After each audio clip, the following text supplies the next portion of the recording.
the New World Order, and the conspiracy to cover it up, the shadow government's agenda in keeping us asleep, the injustice, catastrophe, and the global chaos are all indications that we are living in a period of time known as the end of days. Are you looking for answers? They are out there, and together we will find them as we navigate through End Times Now with Bree. How's it going, guys? Welcome to another episode of End Times Now with Bree. I'm Bree. Here, the topic of conversation that I have between me, myself, this microphone, and your ears is the end times. You guys, I'm so happy to be talking into this microphone right now, and I'm praying that it reaches your ears. That being said, per usual, I'm looking for some people who have some things to say. I've got several people who have reached out to me already, and I'm so very thankful for that. Lots of cool stories. If I have not got back with you yet, don't worry. I'm going to get to you. I just need to get through this move. I got to get through this move first, and then I can go ahead and start lining some peeps up.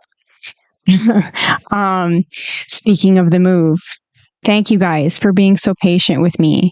We were in Michigan last week getting our space ready to move.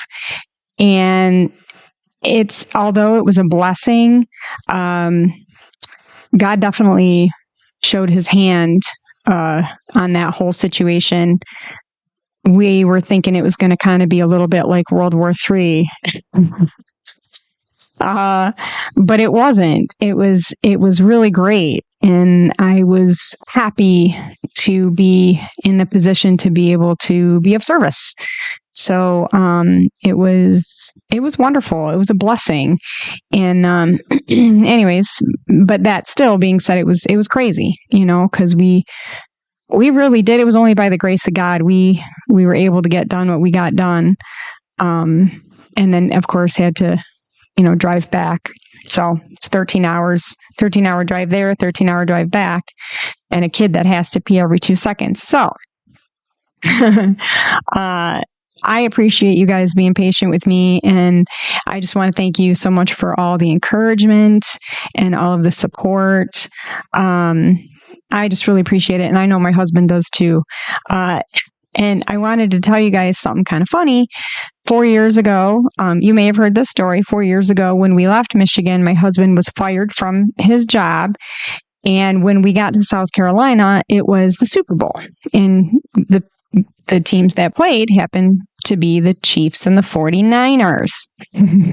4 years later, Eric loses his job in South Carolina, and we're moving back to Michigan, where Eric will literally go back to the exact same job for the exact same company, and we'll be moving on Super Bowl Sunday.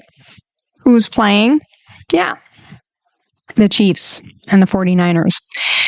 I think God has a great sense of humor. I really do. In fact, I feel like the Lions totally biffed because if they had made it to the Super Bowl, then I wouldn't have that story to tell.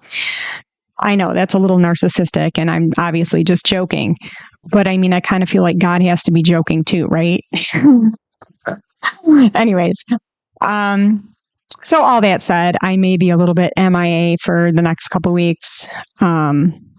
Until the point comes where we actually are moved and settled. But I have some things lined up, and I plan on at least releasing an episode or two for you guys. In the meantime, just know that I was not taken by the government, at least not yet. Okay. I also have a prayer request for a dear friend of mine. She's going through a really rough time, and she's been running this race for a while. So if you guys have a moment to pray for her to gain some relief and some peace, that would be very much appreciated. All right. This episode, you guys, it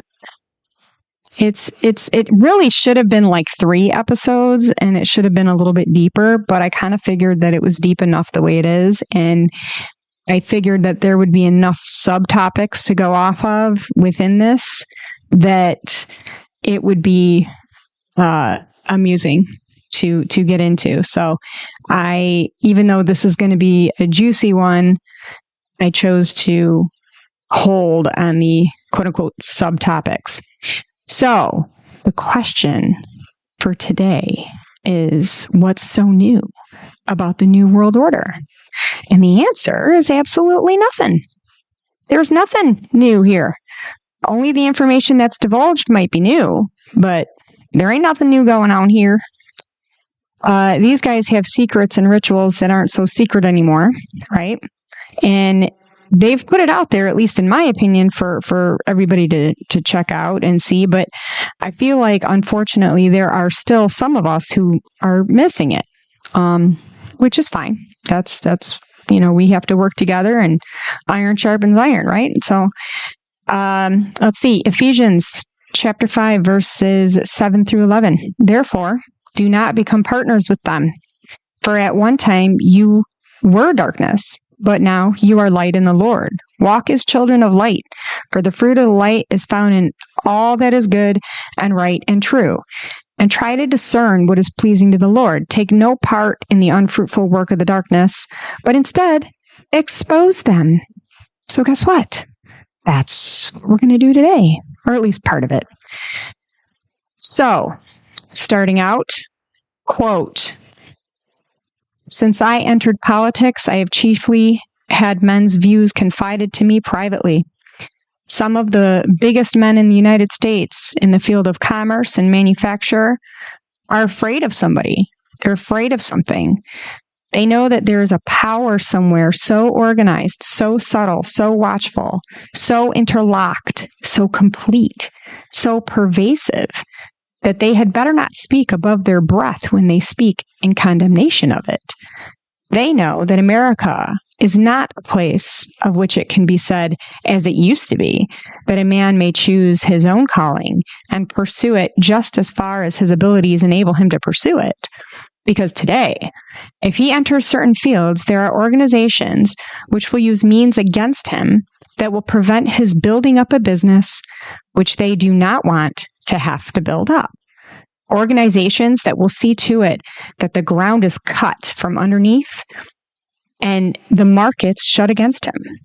For if he begins to sell to certain retail dealers, to any retail dealers, the monopoly will refuse to sell to those dealers, and those dealers, afraid, will not buy the new man's wares. And this country, which has lifted to the admiration of the world its ideals of absolutely free opportunity, where no man is supposed to be under any limitation except the limitations of his character and of his mind, where there is supposed to be no distinction of class, no distinction of blood, no distinction of social status, but where men win or lose on their own merits, I lay it very close to my own conscience as a public man whether we can any longer stand at our own doors and welcome all newcomers upon those terms. American industry is not free, as it once was free.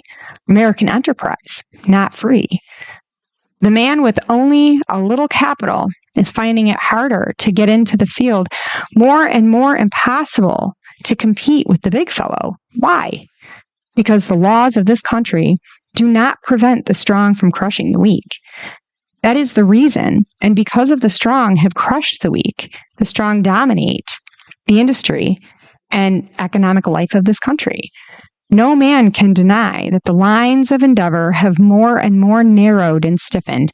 No man who knows anything about the development of industry in this country can have failed to observe that the larger kinds of credit are more and more difficult to obtain unless you obtain them upon the terms of uniting your efforts with those who already control the industries of the country. And nobody can fail to observe that any man who tries to set himself up in competition with any process of manufacture which has been taken under the control of large combinations of capital, will presently find himself either squeezed out or obliged to sell and allow himself to be absorbed.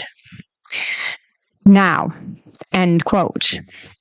Here's a man who was probably one of the most qualified to speak on the subject, if you've never heard that before.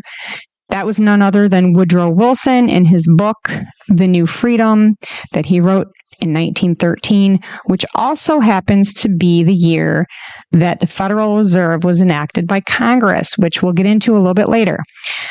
Okay, so while doing some research on this, I came across a man quite a bit in the whole field of several different things. His name is Jim Marrs. He's done a lot of digging into JFK and other things that are all part of this giant spider web. But I came across this old video, and he was a guest in an interview with a guy named Bob Grant, who ironically says in this interview, that's why I like C-SPAN. And right there, I can't help but laugh, but because they put the camera on and the people aren't hearing distorting narration. And that was back in 2000, right? So I'm just sitting there watching this thing dude, just you wait 20 years, okay? Bruh. Anyway, Jim Marrs wrote some books. One of them was Rule by Secrecy, the hidden history that connects the Trilateral Commission, the Freemasons, and the Great Pyramids. Also, some of his older works were Alien Agenda, there's Crossfire. I know he's got a whole bunch more, but the research that he did was backed up by some pretty credible sources, so he's not just some quackadoodle, okay? But he actually said in this particular interview, which was on June 1st, the year 2000, okay? He says, at some point, the Clinton administration will go down as the most corrupt administration we've ever had. And I found that very interesting because it's true. Although I'm kind of starting to think I feel like the Clintons and the Obamas and the Bidens, oh my. If you guys get where I'm going there. I wonder what would have happened had he got with Alex Jones on 9/11 before that happened. If you know what I'm talking about, go check out the interview that Tucker Carlson did with Alex Jones, because Tucker actually apologizes to my guy, okay, for calling him like a quack and treating him bad and dismissing him, because Alex really did come out on his show way back in the day and say that 9/11 was going to happen before it actually happened. But anyway, Jim Marrs. So he goes on to talk about these secret societies and their role in the New World Order and our government here in America and all over the world.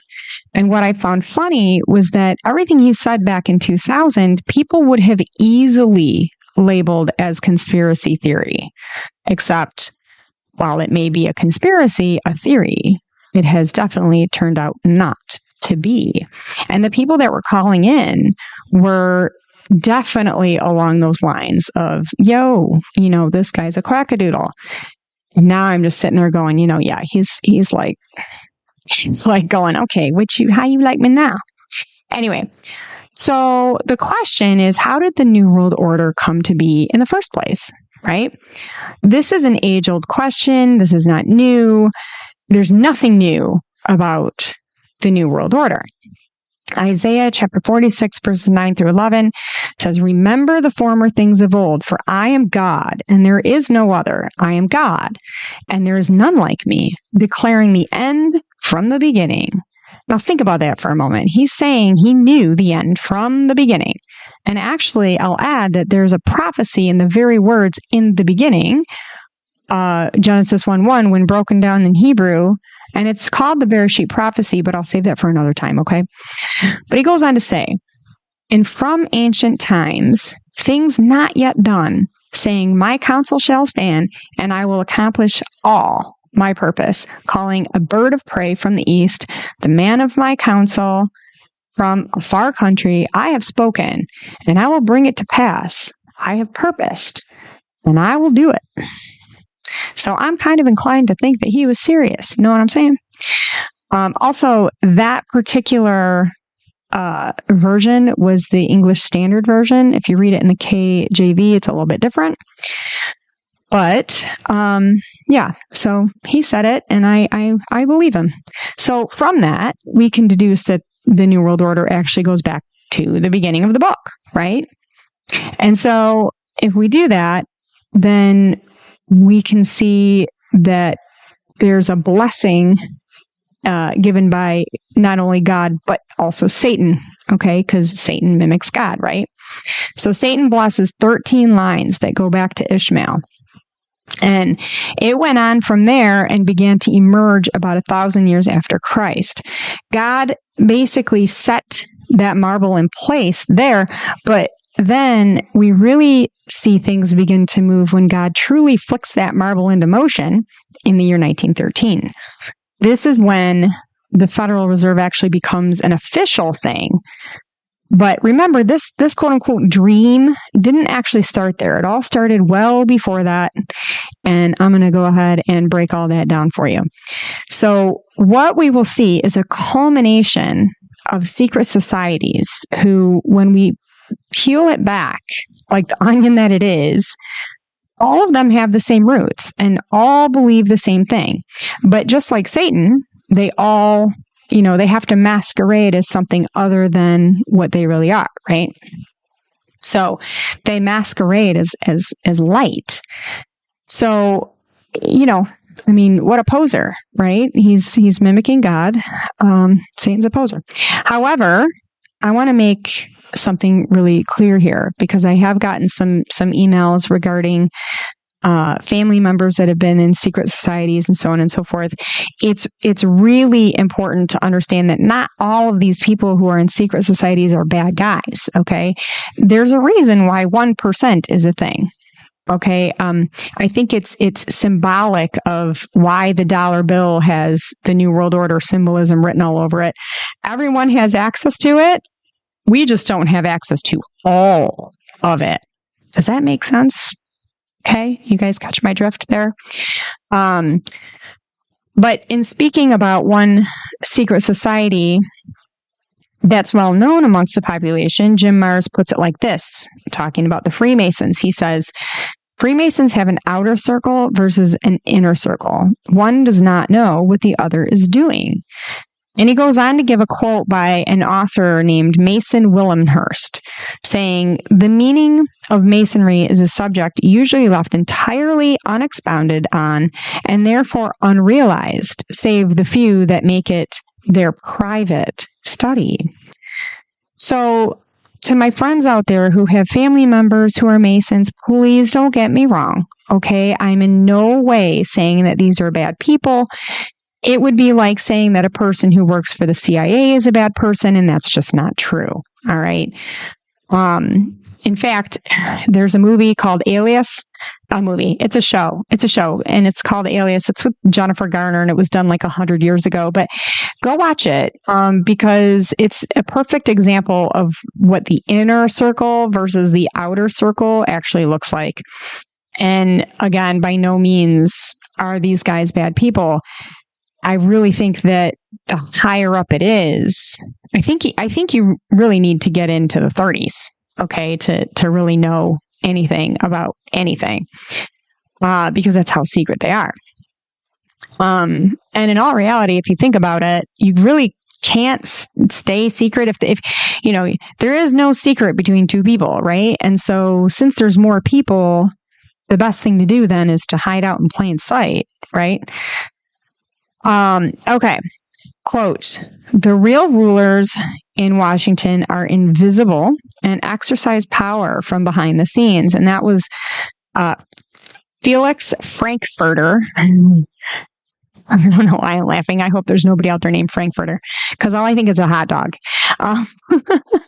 Anyways, U.S. Supreme Court. He was a Supreme Court justice until 1962, and he died 3 years later.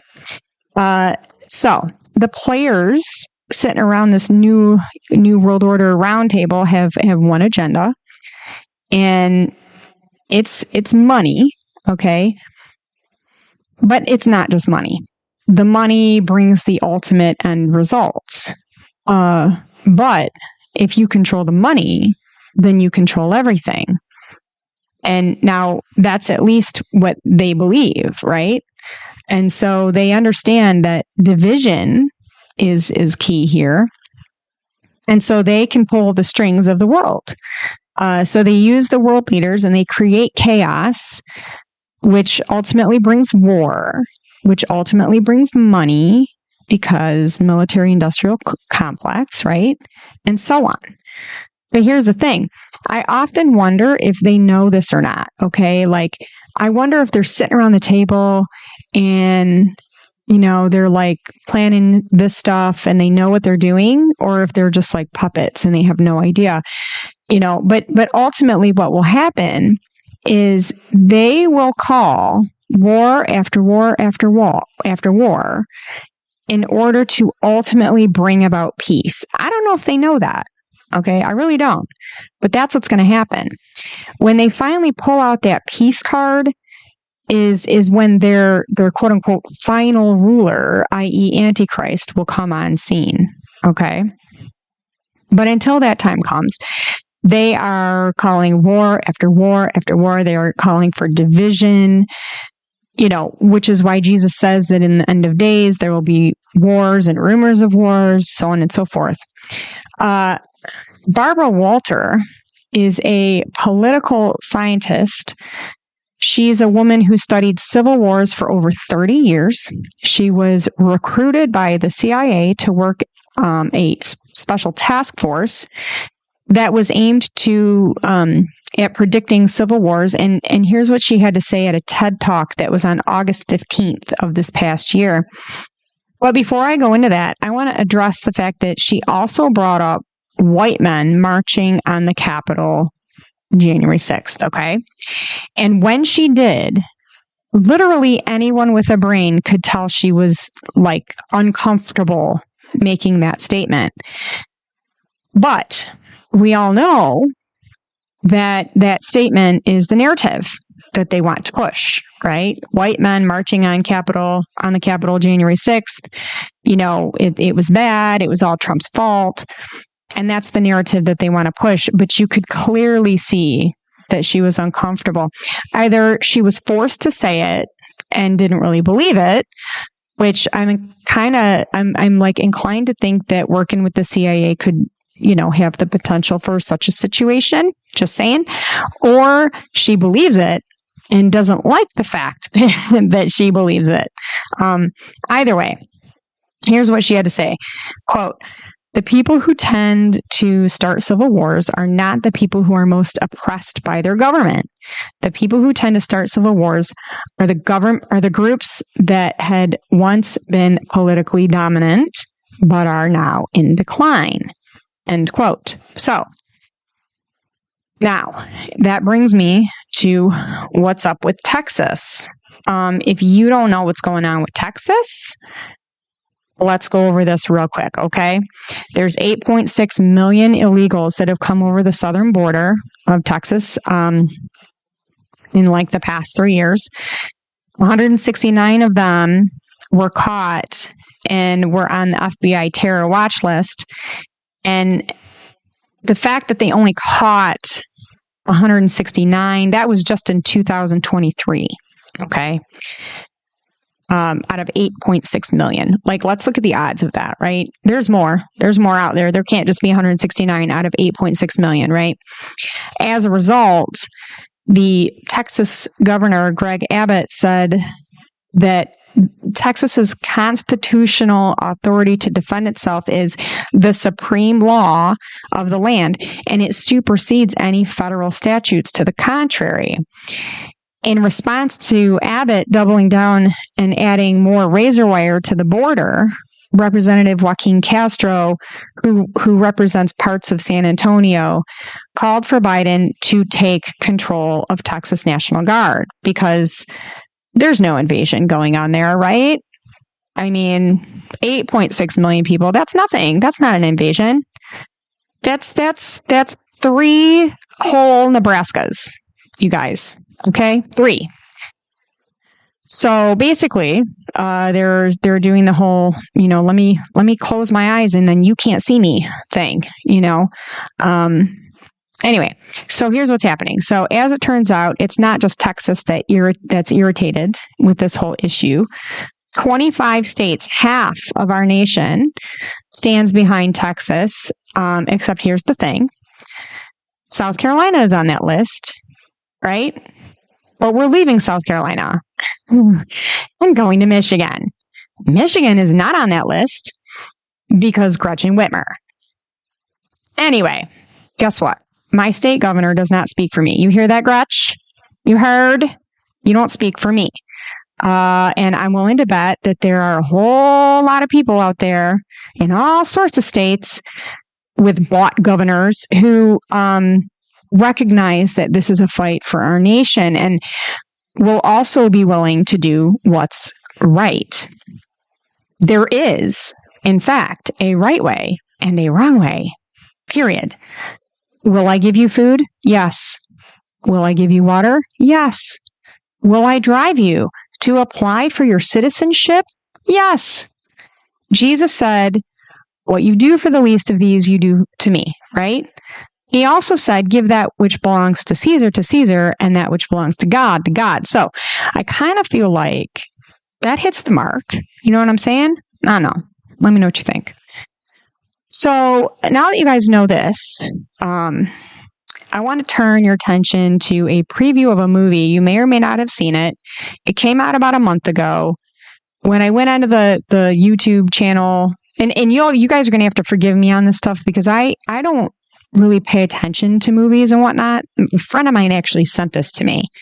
And there were already 13 million views. So the chances that you guys probably saw it is high, but if you haven't, here you go. I'm giving you the info. So it came out about a month ago, the trailer did. And it was done by a company called A24. This company is not well liked by the film industry. It's called a disruptor, a industry disruptor. Anyway, the movie is called Civil War. And maybe you know about it, maybe you don't. Either way, if there were ever a sense of predictive programming, I have to say it's right here.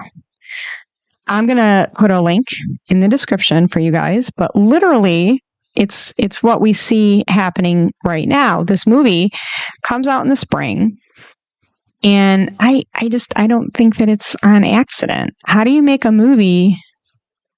I mean, granted, this has been going on a while, but I don't know. I just think that, I don't know, crazy. Anyway, just a side note.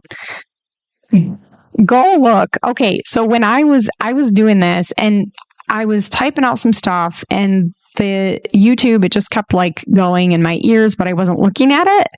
And all of a sudden, all these other movies started coming out. Okay. And they're going, and I'm like, okay, let me check this out here. So go look at the movies that are coming out this year. We have a new Planet of the Apes, where of course the roles were reversed and the apes look like Romans. And that's just in my opinion. We also have a movie called ISS, which is short for International Space Station. And it's about these astronauts that are on the ISS. And when they look at the Earth and, they see the world at war. And because there's Russians and Americans on the ship, they are both given the directive prior to takeoff to take the ISS at all costs, which is really stupid. Oh, it's just so dumb because rather than work together, they see what's going on down below and they just end up fighting. And it's not funny, but at the same time, I'm just yo, don't you think if you saw that happening, I would be like, man, you're my best friend. There's 5 people on there. I don't know. Anyway.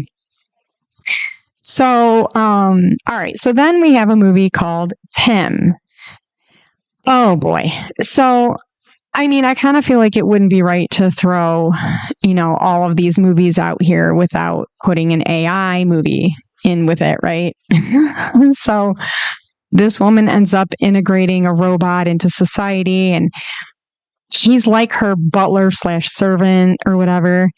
And of course he glitches, because they all glitch, and he decides that he's in love with her and that no one else is good enough for her and that she should be his, yada, yada. Okay. And of course he just freaks out. Because that's AI for you. That's an AI movie. And then there's Ghostbusters. Okay. If you haven't seen this, this is so weird to me. Maybe it's because I grew up with Ghostbusters. I don't know, but it's about a death freeze. It's got Dan, Bill Murray and Dan Aykroyd and like all the original characters except for Egon. I don't know what his name is, but and then there's this death freeze, and it happens in July in New York, I guess, in New York. And it freezes a whole bunch of people to death, which is weird, right? Because that's not like the Ghostbusters that I would think of, you know. And so this thing that drives the freeze is fed by fear, which is just odd. But anyways, there we have it, folks. Okay. It's a bang up year at the AMC or the IMAX or wherever it is you go watch your movies. And I'm just going to say, I'm willing to bet that Big Pharma has their hands in it because like with movies like these, people are definitely going to be refilling their Zoloft prescriptions. Like, I mean, absolutely. They are going to be Lexapro and Zoloft and whatever, you know, but apparently, you know, the side effects to these things create anal leakage, which would make anybody depressed regardless. So I don't know. But obviously, I mean, there's more movies, you know, but seriously, they were like, I mean, some of them were just gross, dude. You know, like I just, movies have just changed so much. There's really only one, maybe two that I would go see. One was The Shift by Angel Studios. And then the other one was, they're the ones that do The Chosen, which is, about Jesus. And although I noticed some things there that are not entirely accurate, it's definitely entertaining.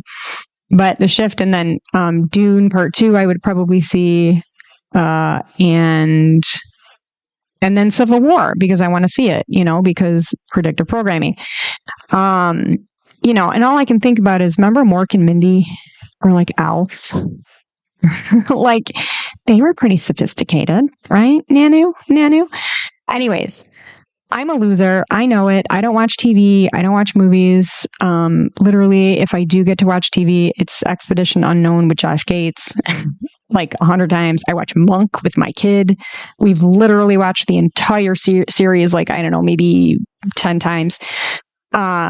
Or some old, like, Murder, She Wrote show or something. It's my nothing box, you know? I know I'm a loser. It's all good. Okay, so moving on, ADD. Next, the bankers. The bankers. Quote, "The bankers own the earth. Take it away from them, but leave them the power to create money, and with the flick of a pen, they will create enough money to buy it back again. However, take away from them the power to create money, and all the great fortunes like mine will disappear, and they ought to disappear. For this would be a happier and better world to live in. But if you wish to remain the slaves of bankers and pay the cost of your own slavery, let them continue to create money." That was said by Sir Josiah Stamp, who was the former director of the Bank of England. So, make no mistake, these people go back to the beginning, but, you know, we don't have all day, right? So, for the sake of time, let's go back a ways to see how the prominence of these people sort of broke the surface and created the global ripple, per se. But before we start, this next segment, I want to remind you that what we're talking about here is the New World Order. But this order is made up of 3 segments. At the end of the day, it'll be the beast, which is the one world economy, false prophet, which is the one world religion, and the Antichrist, the one world leader. And it'll all be pushed by Satan or Lucifer or whatever you want to call him, jerk face. So with that in mind, we'll move on here, okay? In the year 1096, Pope Urban II calls a holy war and liberation of the Muslim control by Saladin, I believe it was, in Jerusalem. He calls for the Crusaders, all the Christians around the world, to come to the Holy Land and free the Holy Sepulchre, or the grave of Jesus per se. So enter the Crusaders. The Crusaders gathered knights and peasants, all kinds of people with empty promises of payment, canceling debt, other things, and along the way ended up killing thousands of Jews and thousands of Muslims. And they burned all of the Jews in Jerusalem, inside their synagogues, which was, that's a nice little thing, isn't it, for them to be doing, jerks? Sorry, I shouldn't say that. Anyways, but it's mean. In 1099, the Catholic Knights, the Crusaders, on behalf of the Pope, become known as the Knights of Jerusalem. Sorry, the Kings of Jerusalem. And then now there were these pilgrims traveling to the Holy Land because the Pope told them to, right? And so they just keep on coming. So cue the Knights Templar. These guys, so it goes from the Crusaders to the Kings of Jerusalem to now they are called the Knights Templar. And so they were officially formed in the year 1119, and they were around until around 1312, but that's not where it ended. Okay, so just stick with me here. Anyway, their mission was to protect pilgrims on their way to the Holy Land during the Crusades, and then after, because without protection, there was a really good chance that one would not make it. It's not like it was the Circle K, where you could just hop around the corner and get a candy bar. So at that point, cue King Baldwin IV, otherwise known as the Leper King. His father, Amalric, was the prior king, and before both of them, it was the Crusaders. So Baldwin is the king at the time, who, by the way, was pretty interesting. If you have a moment, I highly recommend checking him out. He overcame a lot of adversity. I mean, I don't know a whole lot about him. I just know that he had leprosy and several handicaps in his life, and he overcame all of them and became this really great military leader, and everybody loved him. Anyway, living in Jerusalem, he figures that these Templars are nice guys because they're protecting these pilgrims, right? So he gives them housing that's built on the site of Solomon's Temple within his palace, which, by the way, was actually previously the Dome of the Rock until Baldwin took it over. Remember, the Second Temple fell in 70 AD. But this is also where we sometimes hear the Knights of the Temple being referred to Order of Solomon's Temple or Order of Christ. But real quick, let's talk about how these guys became so wealthy. All right. In 1128, the Pope exempts the Knights from taxes. So we're about to see just how untouchable they become. They are the poor knights, okay, that were helping all of these people, right? So people started to donate all sorts of goods and things to them. They donated land and buildings and cattle and money. They were becoming extremely wealthy very quickly. In fact, it's safe to say that they go on to create the first world banking system, okay? And they open an order in every country in Western Europe and then go on to basically start trafficking people. I mean, this is like no new thing. And so what they do is they start advertising to everyone who wants to go to the Holy Land, that they should go through them because they will protect them. And so they should give them all of their possessions. And in return, the commoner would receive a certificate or a check per se, which they could cash when they got to the office based in Jerusalem, right? However, what was failed to have been mentioned at the time when the person hands over all the stuff was that less than half of the people would end up making it to Israel alive. It's like 1 in 4. Obviously, that was really crappy for those family members who were left behind, right? Because all of the possessions now belonged to the order. And then comes Gnosticism, which I'm going to say started in the garden when Satan, the Nakash, tells Eve to go ahead and chow. Okay, go ahead, eat this. God told them not to eat. They would know good and evil if they would eat, and they would die, right? We as humans, though, we just can't stop. We can't stop, can we? We have to do it. We just have to do it. So she ate, she chowed, and then she got Adam to chow too. And they knew, all right. They knew. And here's the thing. Gnosis, it simply means to know. That's what it means. Gnosis means to know. So now here we have the Knights, and they're starting to teach Gnosticism. They're also starting to teach Kabbalah, which I highly recommend you don't play with. Okay, and I'll do an episode on that. But for now, just take my word. Okay, don't mess with it. It's not a good idea. And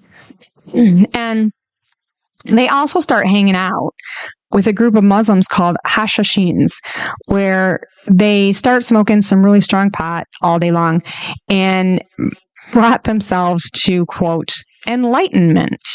Okay.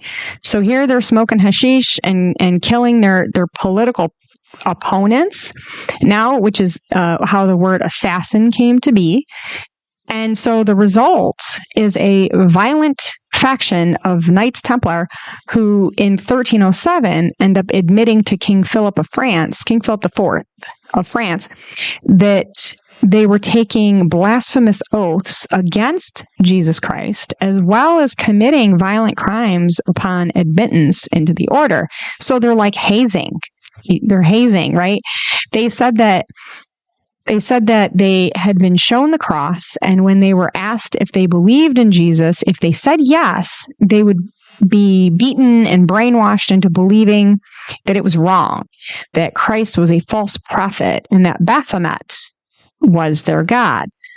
Others said that they were ordered to spit or urinate on the cross, and some said that upon requiring these members to do unnatural acts, i.e. commit sodomy in front of everyone, that if they said they would not, they would threaten with imprisonment, which ultimately meant death. And so the king decides it's over, kaput, and he files charges with the Pope, who refuses to respond, which is just weird. But until one day, the pressure becomes too great. So he responds, and 72 knights were burned alive at the stake, including the leader, de Molay, who, by the way, Disney belonged to that order. However, it doesn't end there. They go on to Portugal and find refuge under King Dennis II, where they go on and create a story about a guy named Christian Rosenkreuz, which is German for Rosencross. And I have to say, this is where in this moment I'm reminded of a story when we went to Holland. My father was Dutch, and so I have like cheese that just flows through my veins, right? Cheese is my thing. But we went there, and it was bread and cheese. just all the time, bread and cheese. And so we make fun of it. And anytime we hear anything that sounds like brodenkaas, which is bread and cheese in Dutch, we make fun of it. And Rozenkraus, to me, sounds like brodenkaas. Anyways, ultimately, the Rozenkreuz, that becomes the Rosicrucians. And so basically, this guy, Christian Rozenkraus, I'm sorry, I can't stop laughing. He travels to Egypt. He also goes to Syria. This is according to their story. The Middle East, Africa, and he's learning the occult. And after he's learning from the great masters of the occult, he travels to Europe trying to, quote unquote, enlighten everyone. But it wasn't received very well, so he goes back home to Germany. But check this out.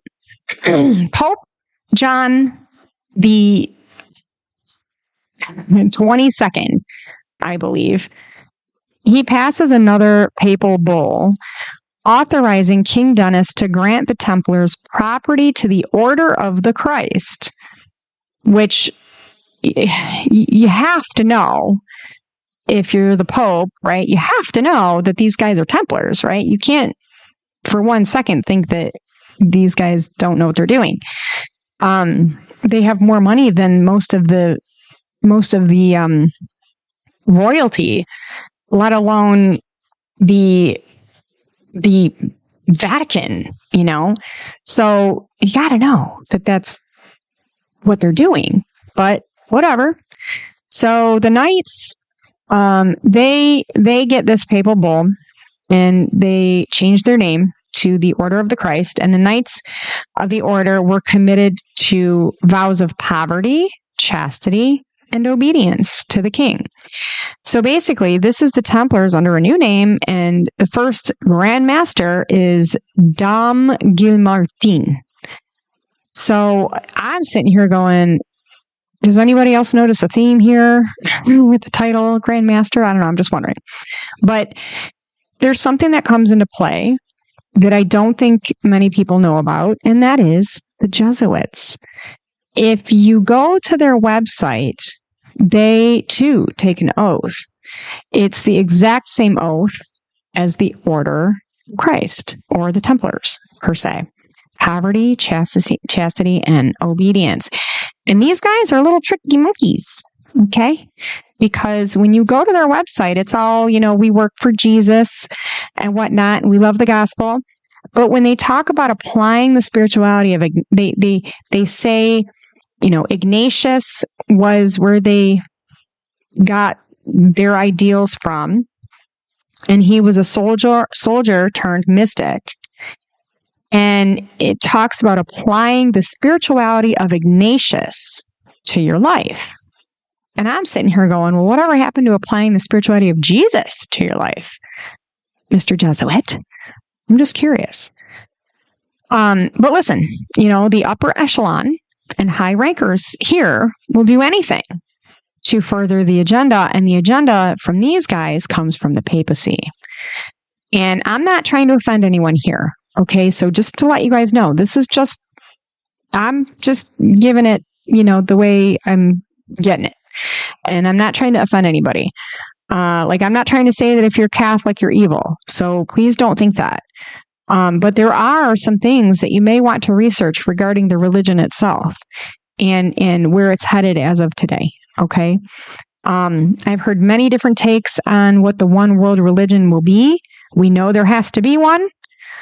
I've heard Islam, but this can't be true because there's no way that a Jew would ever bow down to a Muslim.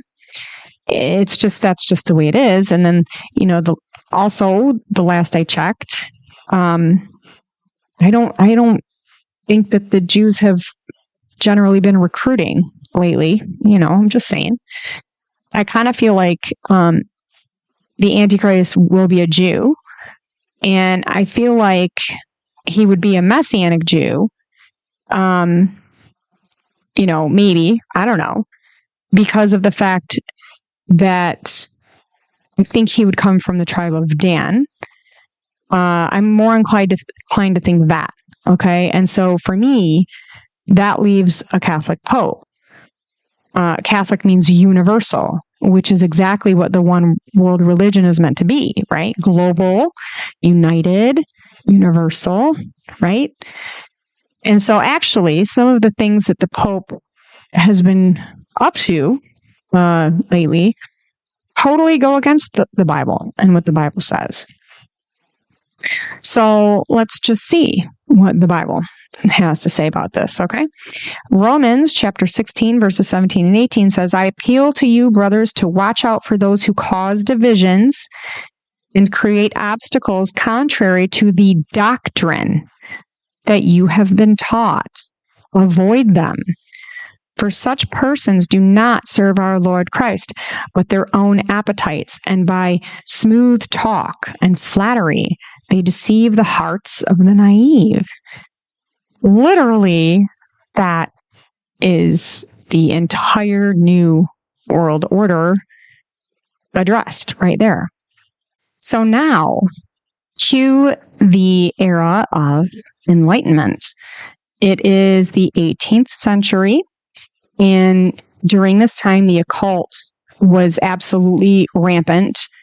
It was in the institutions, like of all kinds, all sorts, the universities, and so on. Okay. And then Germany, 1710, the year 1710, one Amschel Moses Bauer is born. He's a German money changer, a goldsmith, and a silk trader in the Jewish ghetto of Frankfurt. And because things were so bad for the Jews at that time, as in every time, it seems, just saying, he places a sign depicting a Roman eagle on a red shield. And as a result, the shop became known as the Red Shield Firm, or in German, the Rothschild, the Rothschild. And when his son Meyer Amschel Bauer inherited the business, he decided to change his name to Rothschild. Obviously in English, that's the way it sounds, but apparently in German, it's Rothschild. And so then you can fast forward. Fast forward to Meyer's wife. She gives him 5 sons. He places them strategically in different areas on the map in Europe. And he tells them that they must only marry second cousins in an effort to keep the money within the family. And that if there's ever any dealings to be done, that they need to be the ones to do it. Not even like a son-in-law can be involved. And actually, the DuPonts, they did the same thing. And we'll talk about them a little bit later. But Meyer turned out to be a pretty smart guy. And so he made some friends in some really high places, and he learned that loaning money was a good way to make money. But he then realized that the best way to make money was not to loan to individual people, but rather to governments and to leaders of nations. So Meyer, he was a Jew, but he never acknowledged this. He only was like illuminated. Okay. He was enlightened. The only thing he ever cared about was bringing about world domination. And he knew that in order to do that, you needed to control the money. So now we're going to cue one Adam Weishaupt. He was born on February 6th in 1748 in Ingolstadt, Bavaria. And he starts reading the writings of Voltaire, who, by the way, that was just his pen name, but he was also a Freemason. And something we're going to see quite a bit woven throughout this web anyway, he becomes inspired by his writings on the occult, and voila, we have the Illuminati.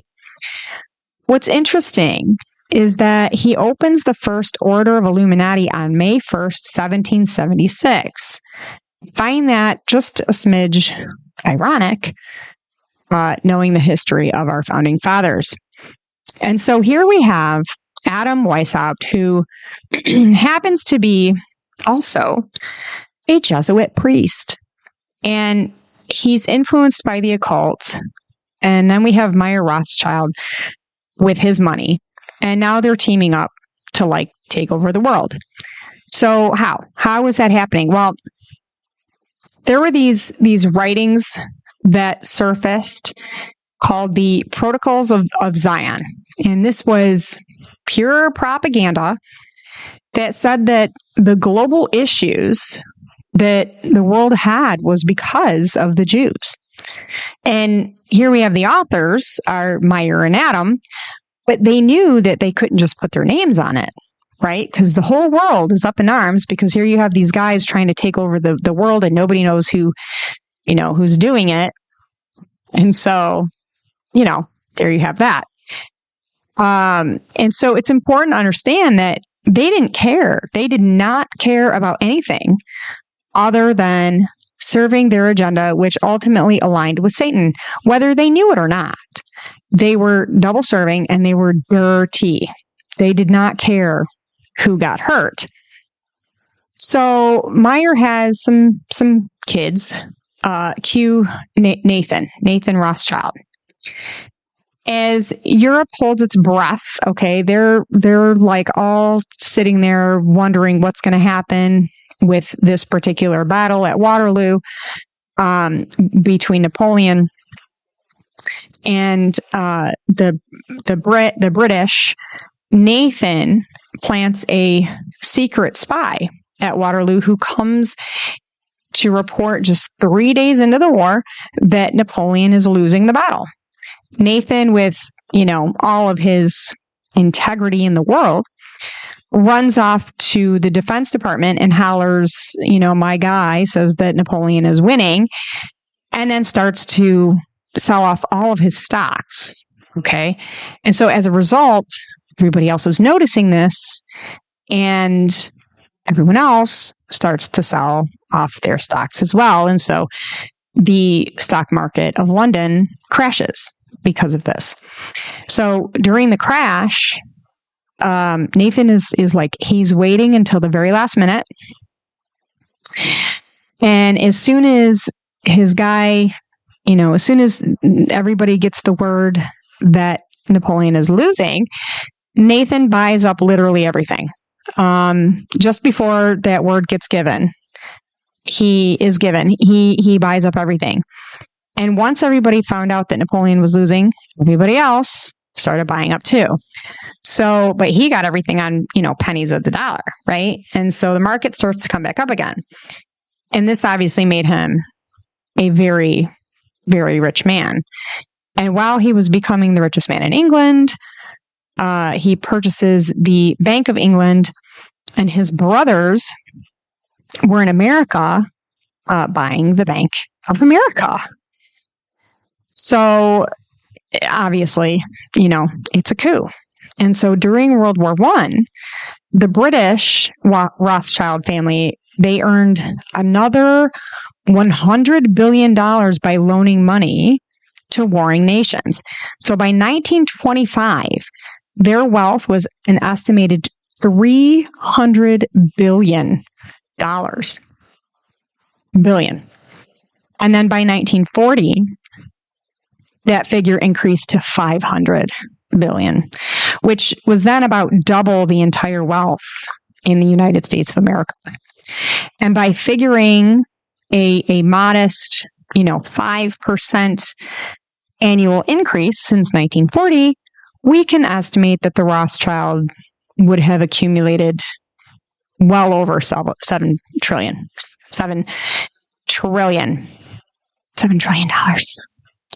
I don't even know what,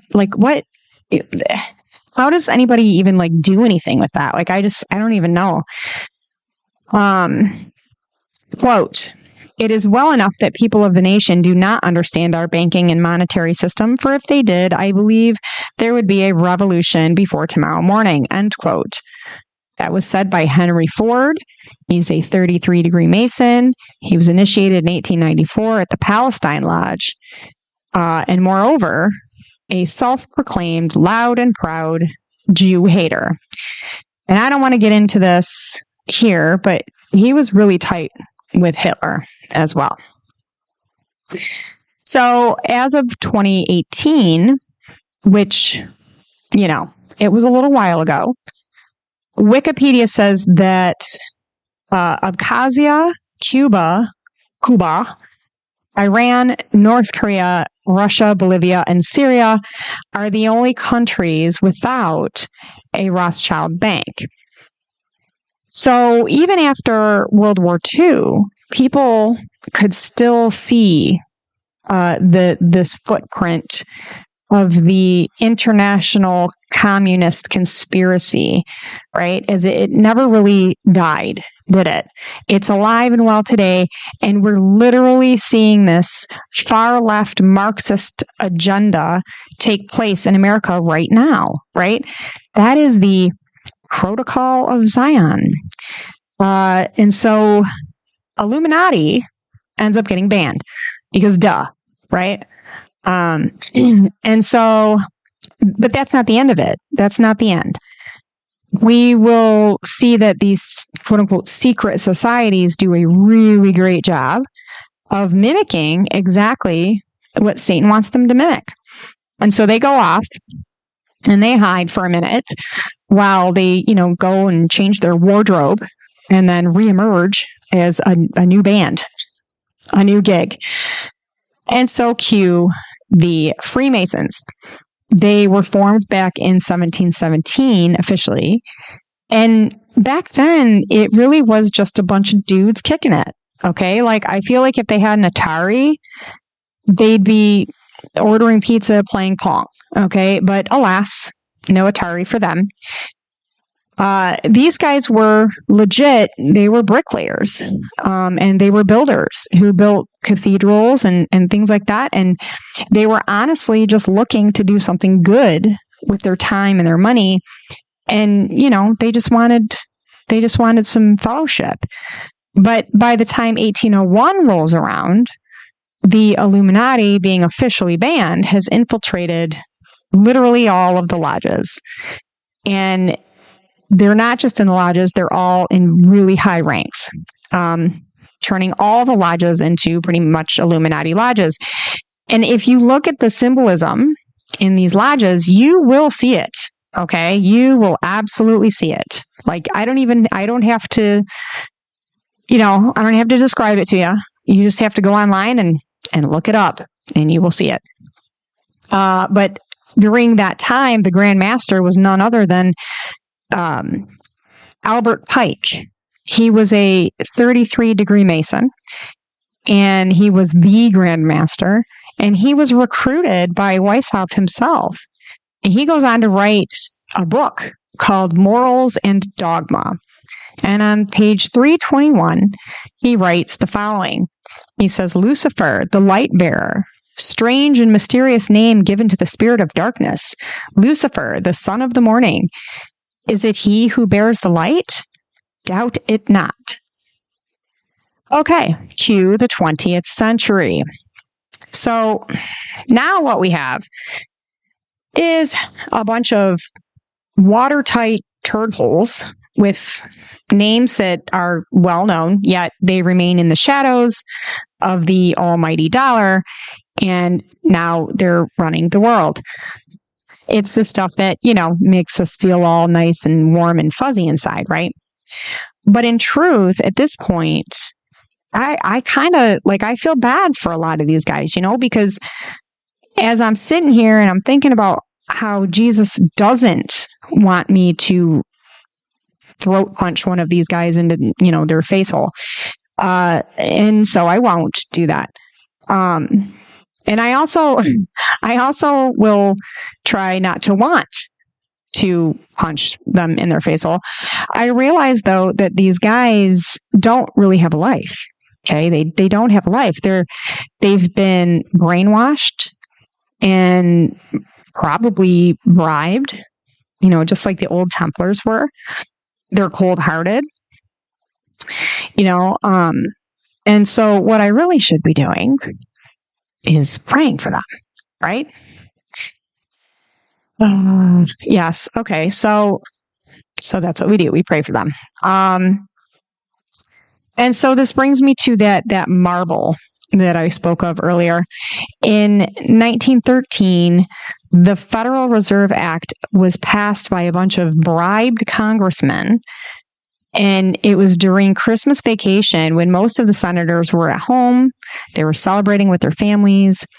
And this is what gave the watertight money turds all the power, as they were now able to print money as they saw fit. Quote, "Give me control of a nation's money supply, and I care not who makes the laws." That was Meyer Rothschild. But I want to add something here, and some of you may have already heard this. If so, just give me a few minutes to fill in the others who haven't. The Titanic. If you haven't heard this, you're probably like, okay, really, Brianna? You're going from anyways, okay. So there's a whole bunch of conspiracy that surrounds this. Some say that it was actually an attempt by J.P. Morgan to essentially kill two birds with one stone, in order to gain some funds that he lost during an accident that happened with the ship, the Olympia. And then it happened between the Olympia and a British royal ship. And so in an effort to regain that money, he doctored the Olympia to look like the Titanic. And then he planned to sink it, basically commit insurance fraud, which obviously ended all wrong. But the other factor here is that there were these three guys on the ship who weren't on board with the whole, New World Order plan.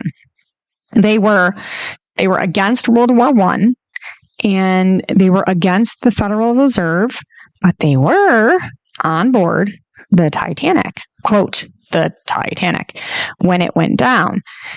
Now, when you go into the history and the investigation of the whole sinking and what led up to it, it's just, to me, it was really weird.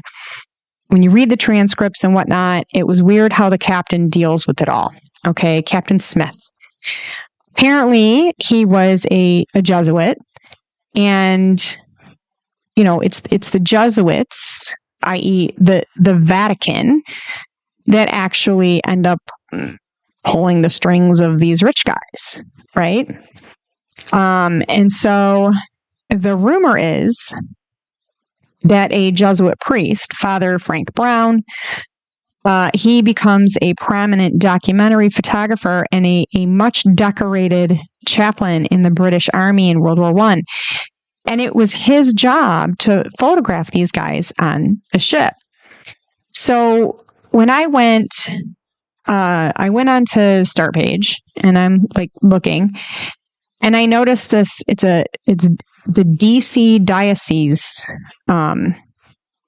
It's like their page, and when you look in the search results, it has this dedicated story, talking about the headlines about how Father Frank Brown took the last known pictures and these guys were on board, whatever. But when you go to the website, it was removed, which is strange. However, he did receive a brand new camera, and this camera was like a cream of the crop type of a camera. And he received it from, I believe it was his uncle, who was also a priest, where he did, in fact, take the last pictures of Titanic. And I haven't personally seen any of the pictures of the Federal Reserve naysayers, but that's only because of the sake of time. Okay, I just chose not to dive into that water right now. But if you guys find something, please let me know. Anyway, so I found this quite interesting.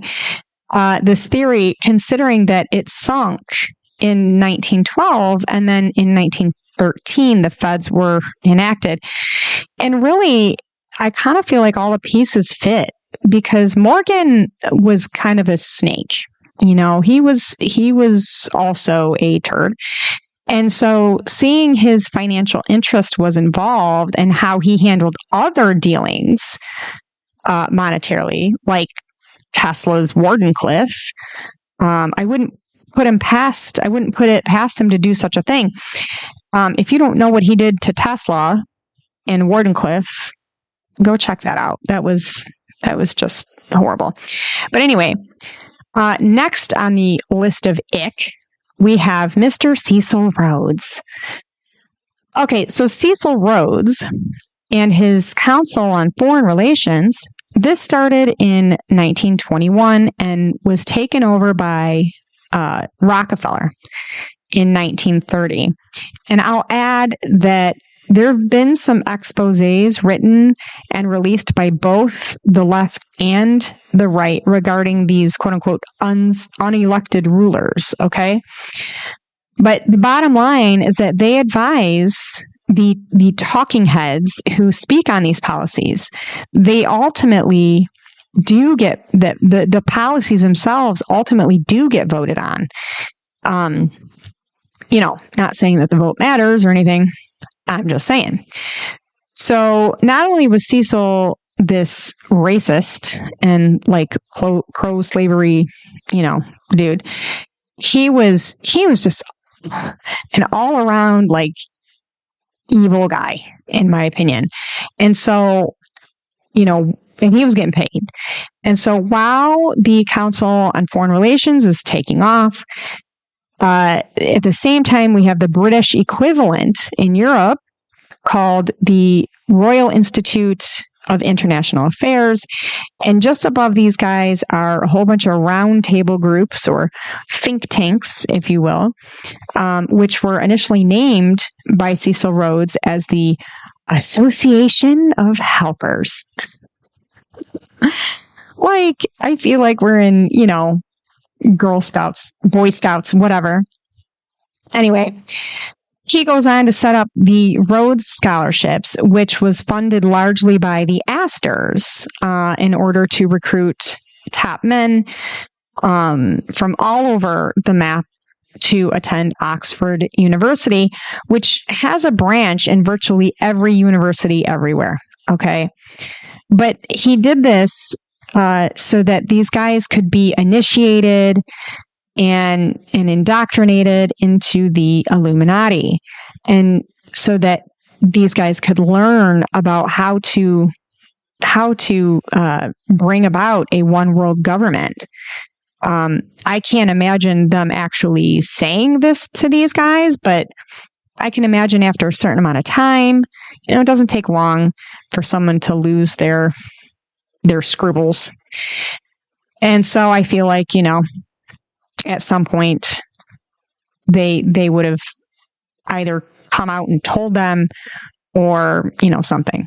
But I have to think that's just, knowing how Satan works. Many of these guys probably didn't even realize or know what was going on until it was too late.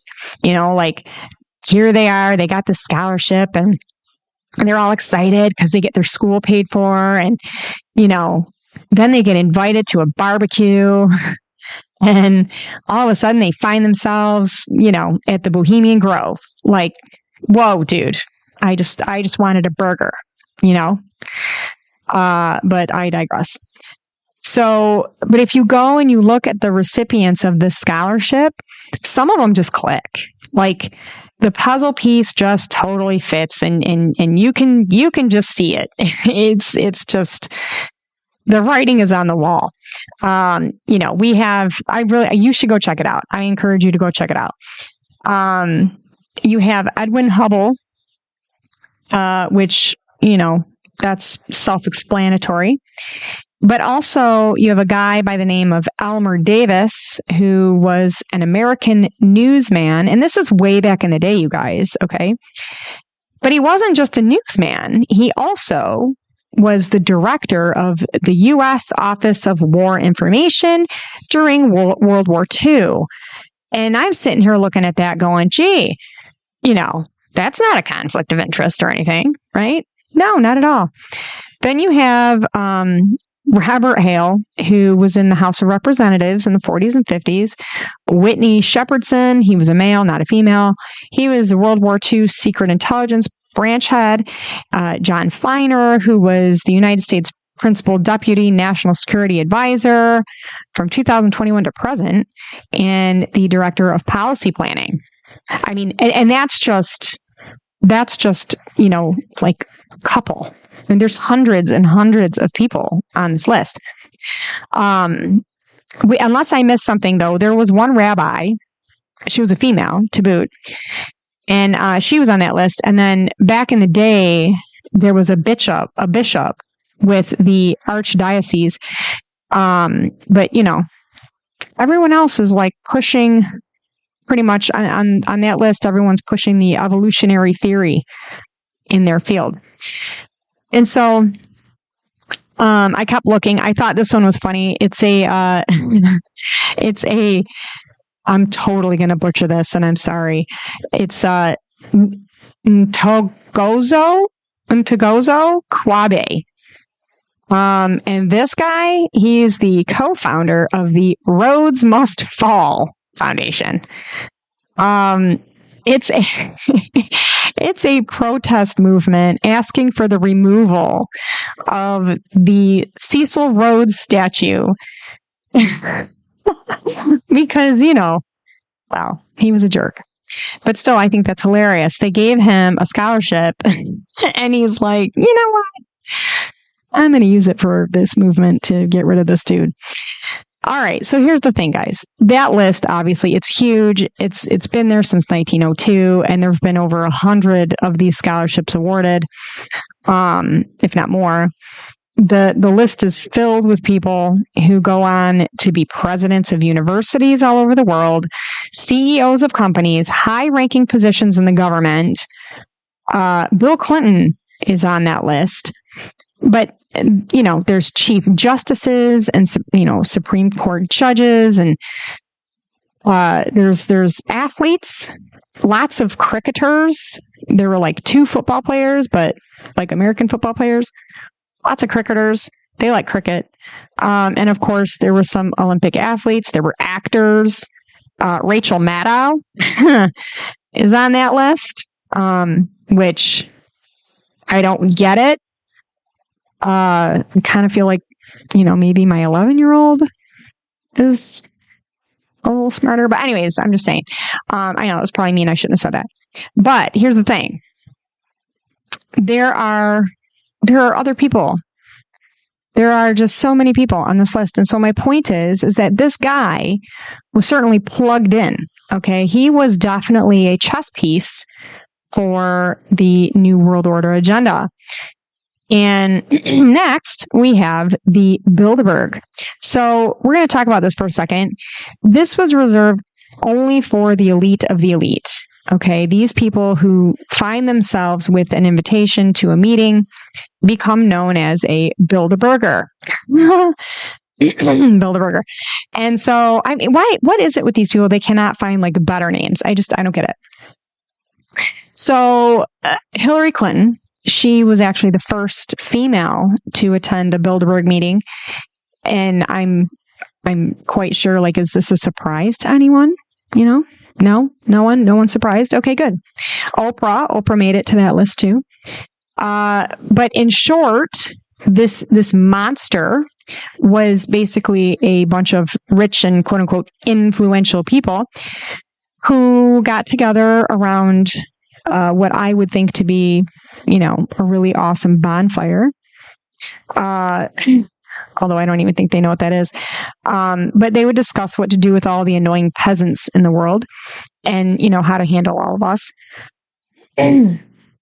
But I want to talk about how it actually came to be a thing, because it's very odd. So at this point, we'll cue a Joseph Rettinger. He's a Polish, quote, fixer and a drifter. Okay.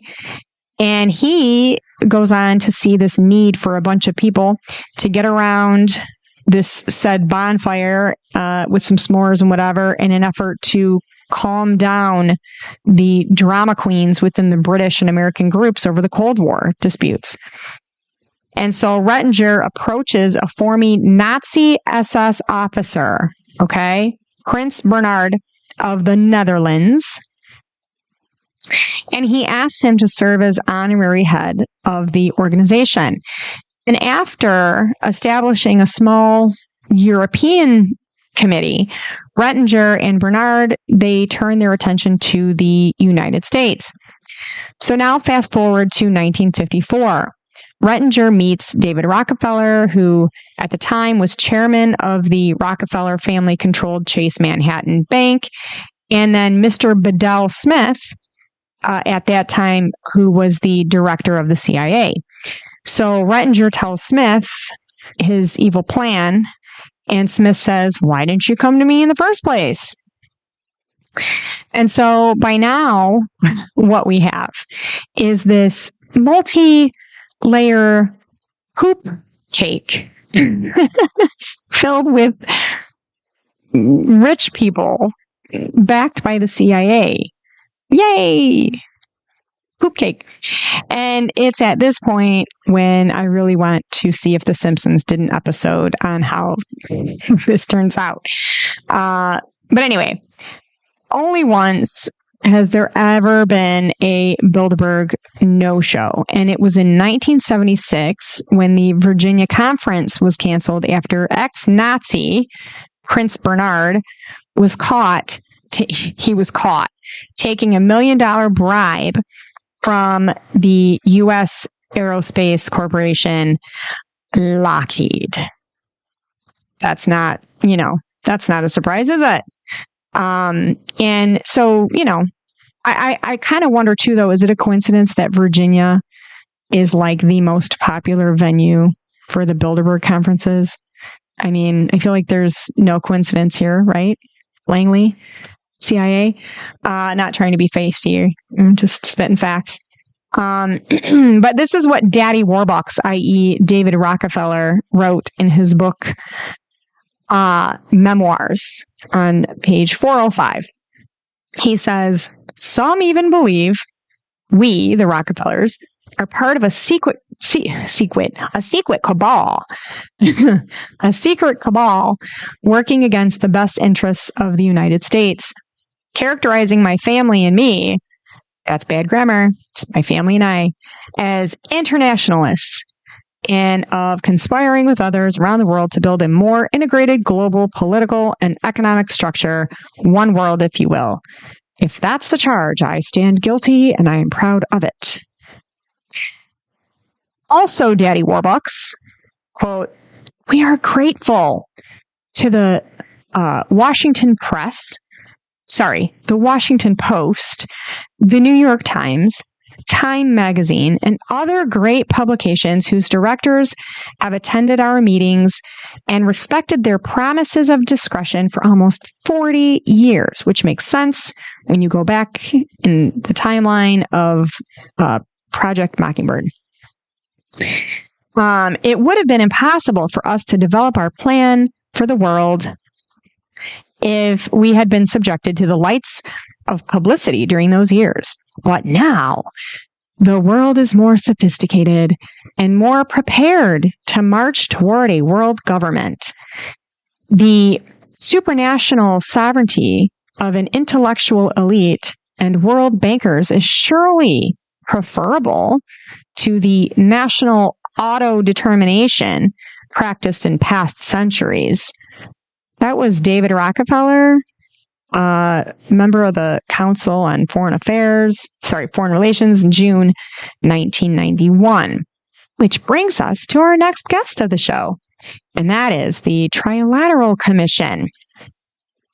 This is another one of Rockefeller's babies.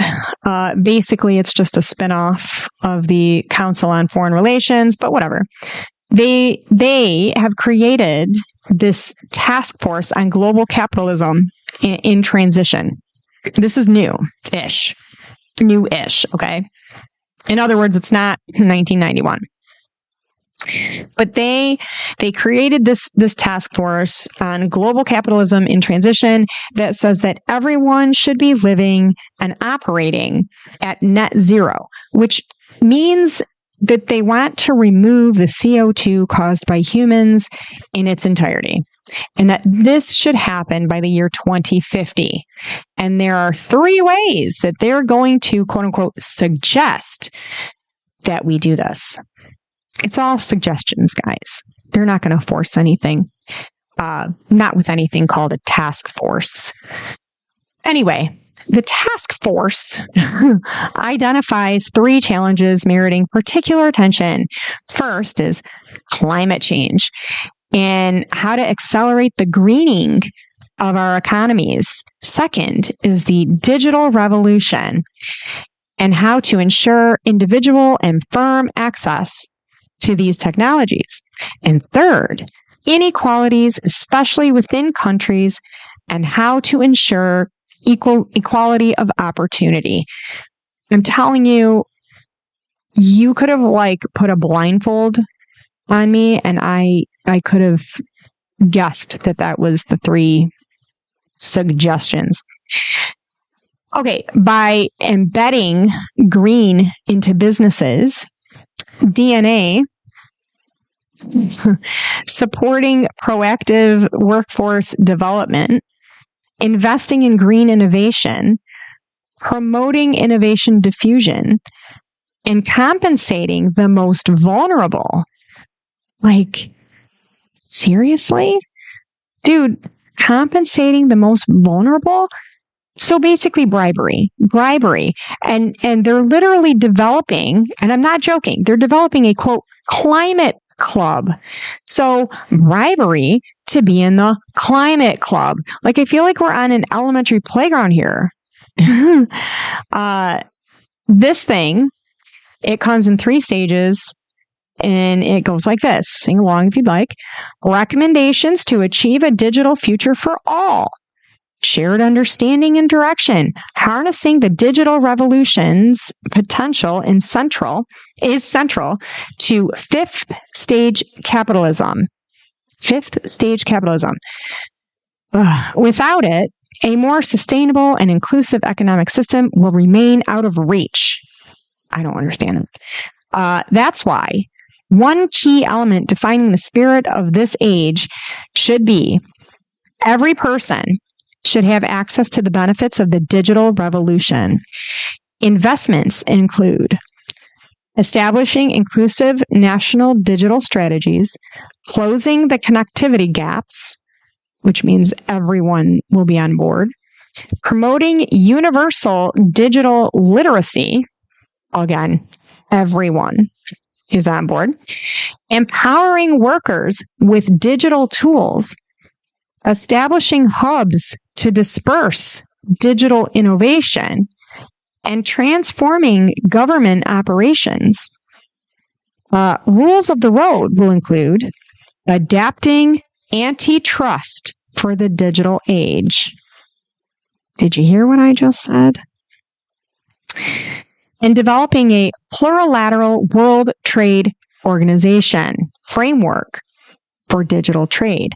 The trilateral recommendation. So after all of that, they now are going to give the recommendation, and this is what they say. The recommendation, we will establish an alliance of techno-democracies. I mean, clearly we see now they're just not even hiding it anymore. We just got to know where to look, right? And in all reality, there are more little gatherings and groups. There's RAND, the RAND Corporation, who on May 14th, 1948, it just so happens to be the day that Israel became a nation again, was incorporated as a nonprofit corporation under the laws of the state of California. The Articles of Corporation set forth RAND's purpose in language that was both remarkably brief and breathtakingly broad. They said this is their mission, to further and promote scientific, educational, and charitable purposes, all for the public welfare and security of the United States of America. And we have Mr. Robert McNamara, who is tied with Battelle, to thank for that. But, we also have things like the Bohemian Grove, the Cosmos Club, Council on Foreign Relations, the Club of Rome, the Council of Nine, the Council of 13, which is the Grand Druid Council, the Jason Society, the Jason Group, the Rosicrucians, Skull and Bones, the Ordo Saturus, the Otto Groups, MI6, MJ12, the Majestic 12, the Mothers of Darkness, the Pilgrim Society, the Priory Design. It's Priory. It's French, but it's Priory of Zion is what it is in English, and I don't know how to say it in French. But then there's the Process Church, the Sanhedrin, the Temple of Power, the YMCA, the Rotary Club, the Thule Society, which think Nazi Freemasons there, and of course the Freemasons themselves. There are absolutely others, okay, but they're like roaches.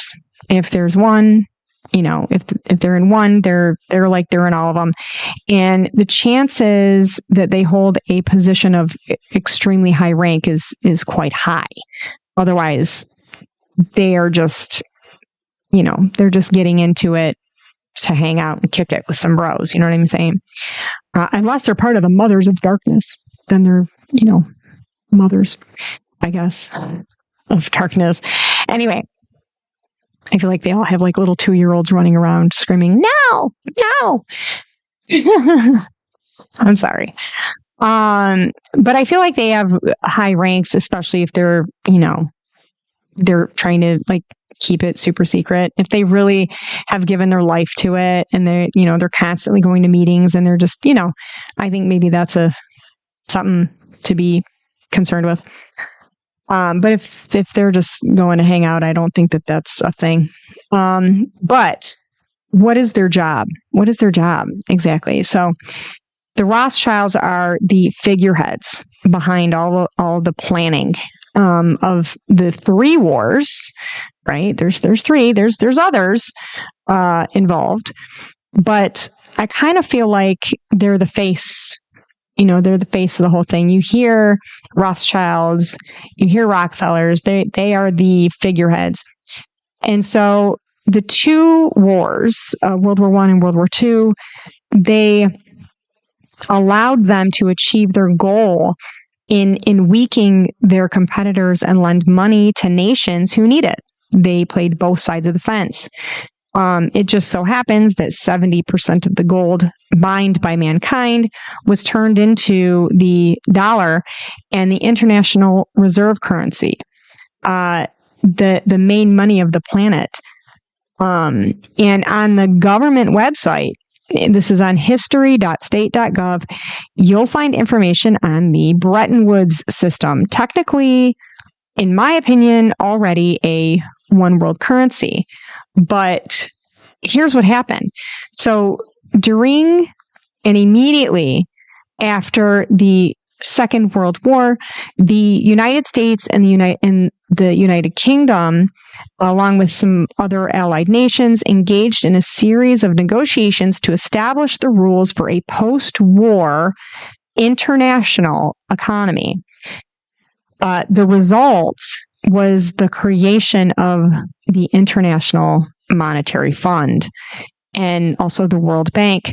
And that happened in July of 1944 at the Bretton Woods Conference and the signing of the General Agreement on Tariffs and Trade at the International Conference in Geneva in October 1947.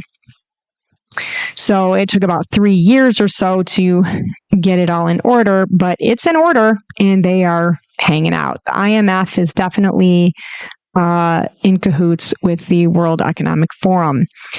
The Third World War is planned, and it's planned for the destruction of the remaining opponents, which is Russia, China, India, basically the BRICS nations. If you haven't listened to my episode on the 10 Kings, please go do that because that will clear up some things for you. And so all of that is in an effort for world power and the creation of a world government. And, you know, there's going to be some casualties here. For example, Congressman McDonald, in 1976, he says the following: the drive of the Rockefellers and their allies is to create a one world government combining super capitalism and communism under the same tent, all under their control. Do I mean conspiracy? Yes, I do. I am convinced there is such a plot, international in scope, generations old in planning, and incredibly evil in intent. Congressman McDonald was killed in the Korean Airlines 747 that was shot down allegedly by the Soviet Union. Allegedly.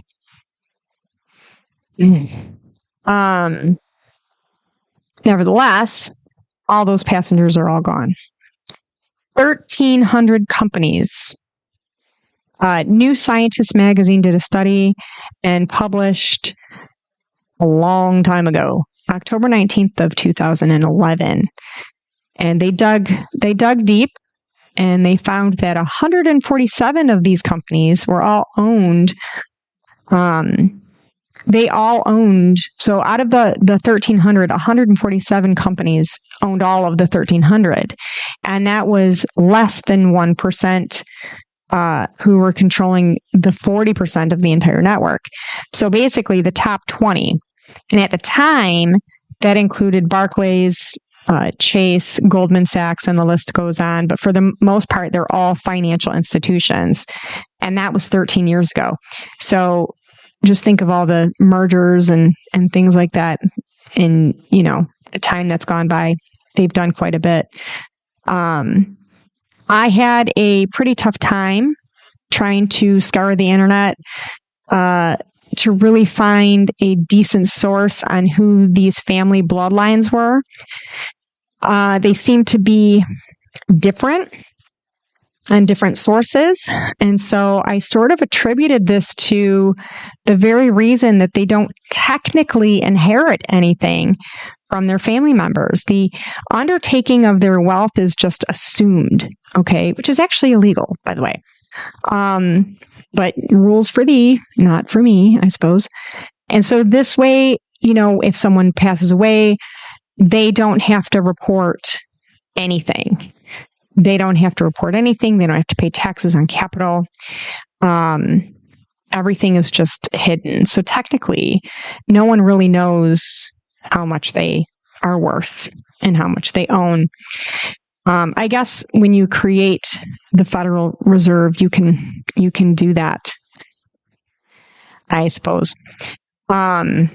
Which also, if you've never seen the documentary, this was done, I believe, in 2006, and it was by Aaron Russo, and it's called America, Freedom to Fascist, or Freedom to Fascism. Go check it out. It's quite long, but it's decent. There were some errors in there that I found, but nevertheless, I'll leave that up to you. I did find a book that was actually on the government CIA website. And I thought, okay, you know, we have a quote, you know, nothing to see here, folks, situation. And so I decided to download it and I went through it. And like, you know how they offer information and make it public, but like not easy to find? It wasn't very hard. It never really is. You just have to, you know, go through several pages. But found this book, and it was written back in 1995 by an ex-Jehovah Witness called Bloodlines of Illuminati by Fritz Springmeier. And in this, in his introduction, he says many things, but these things in particular caught my attention. And so I felt like this was a pretty decent source, also because it was quite different than the standard conspiracy theory, stuff that's out there. And it's chock full of information. It's like 300 pages. Okay. But I also, I'd like to add too, though, that when I went to find out if he was alive, there was this interview that he did with a guy named Rick Fearon back on July 15th of 2023. And I didn't watch the whole thing. Not yet. I plan on it. But I watched enough. And he said that he's not, he didn't want to create fear. In fact, having fear is dangerous, which I agree with. And then he gives some scripture, speaking on why it's dangerous. And then he talks about how most people are like living in the matrix. And I'll go ahead and leave all this in, the links in the description so you can find them. But if you listen to any of my other episodes, you might have heard me say that. So, like we're like living in the matrix, and a lot of people say that, red pill versus blue pill, but I gave this consideration because of that. And it was just kind of confirmation that maybe I was heading in the right direction. And so that's what I like to consider maybe a little extra cheese on my pizza. Anyway, he says the truth, on the other hand, doesn't always tickle the ear and warm the ego of its listeners. The light of the truth in this book will be too bright for some people who will want to return to the safe comfort of their darkness, which ain't that the truth. I can't even tell you how many people I try to talk to about some of the stuff, and they just are like, la, la, la, la, la. I don't want to hear it. Also, he claims that he's not a conspiracy theorist and only deals in real facts, not a theory. But, I'm going to be totally honest and just say that I did not completely vet this guy. Okay. I'm taking it with a grain of salt. And so I would urge you to do the same. However, in the time that I did spend going through this book, obviously I did not read the whole book. The parts that I did read were very interesting, and I definitely recommend that you check it out. But the next statement that he made, it falls in line with my view, and so that's why I decided to pretty much just go with it. He says, quote, "I do not fear the Illuminati taking over this country and doing away with the Constitution, because they took over this country long ago, and the Constitution was not technically been in effect due to the presidential emergency decrees since World War II. Being a follower of Christ does not mean we should fear. Perfect love for Almighty God casts out our fear for the situation He has placed us in. Don't think for a moment you're going to vote the Illuminati out of office. They control the major and minor political parties. They control the process of government. They control the process of information flow. They control the process of creating money. And finally, they control Christendom. However, God controls the hearts of His people. Of course, simply saying that you're a follower of Christ doesn't mean that you're always right, and it certainly doesn't mean you don't lie either. But I'm going to stick with, I'm going to stick my neck out here and say that I'm trusting first without verifying, which I know is against my thing, you guys. But everything he said there is true. Okay, so I'm going to run with it. And so as I'm skimming through this book, he says that these guys, Tom Collins and John Todd and David Hill, they're all these guys who helped him confirm these things. And they were all either killed or they were destroyed somehow. And apparently he worked pretty closely with David Hill, who ended up losing his life because he had been close to the inside working as a high-ranking Freemason who also worked for the mafia. I'd say that's playing with fire, right? But here's something that made my head just kind of blow up a little bit. And I'm just going to remind y'all that this is pre-internet, okay? So this man had to definitely dig. He starts going through some of his past publications that I'll add were self-publicated because he didn't have any money and nobody wanted to publish him because they're thinking he's a nut job. But in 1992, he says, I began my newsletter to continue exposing the Illuminati and came out with some monographs exposing the Monarch Mind Control Program and the Illuminati plans and methods to create earthquakes. Like, I want to read that. And how did he figure that out in 1992? Anyways, this kind of stuff would have made a dude out to be a total wackadoodle, but I believe, people are starting to wake up at least a little bit right now. And God says that he's going to vindicate us. Okay. So as long as we're seeking him and the truth that is absolute, he's going to give it to us. That's a promise that he makes, So, all right. So who are these people? Well, remember I said that it comes down to bloodlines. It always comes down to the blood, guys. Just remember that and think about it. If Satan mimics God and it's all about the blood of Christ for a Christian, then doesn't it just make sense that it'll be all about the blood for Antichrist too? Right? So because it's all about a bloodline, I'm simply going to give the last name and maybe a blurb or two. But I highly encourage you to read Mr. Springmeier's book, and you can take the ball from there. I promise I'm going to put all the links in the description. It's on the CIA website. The only reason why something's on that website is because they want to pull it because they don't want you to know about it. But the connections are absolutely insane, and it actually includes Ted Bundy.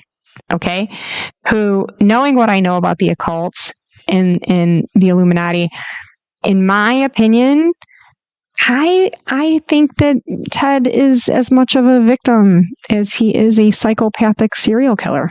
I'm just going to say that, knowing what I know now. But another thing to consider is surnames. Okay, there are many attempts at hiding. However, it's actually not that hard to trace back the lineages, and this guy does a pretty good job of doing that. And then lastly, if you have a last name that's on this list, please, you guys, don't think you're like an evil person with evil blood who's going to hell. Okay? Just don't. That's not where we're going here. There's obviously genealogical differences in bloodlines of people with the same name. Just because you share a name doesn't mean you share their secrets and their extremely padded bank accounts and assets. Okay? If you do, I guess I'm sorry. But anyways, go look into it. You won't be sorry. It was very, very interesting. Okay. So first we have the Astors. Okay. The name originates from Astarte, which is also Ashtaroth, which is also Ishtar, and the list goes on. By now, if you've been listening to any of my episodes, you should have a decent understanding of who these people are. Okay, these things, these goddesses, they're all the same. But anyways, fun fact: the Roosevelts are actually connected to the Delanos, who are connected to the Astors. hence Franklin Delano Roosevelt.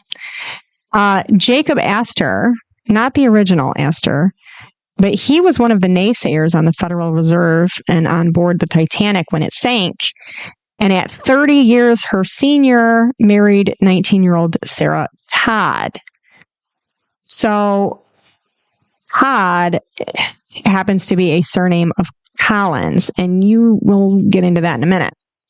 And then we have the Bundys. So these guys were deep in the government, high-ranking positions and ability to limit information, highly connected to the JFK and Johnson presidency, and so many more. But one name obviously comes to mind when you hear the word or the name Bundy, right? And that's Ted.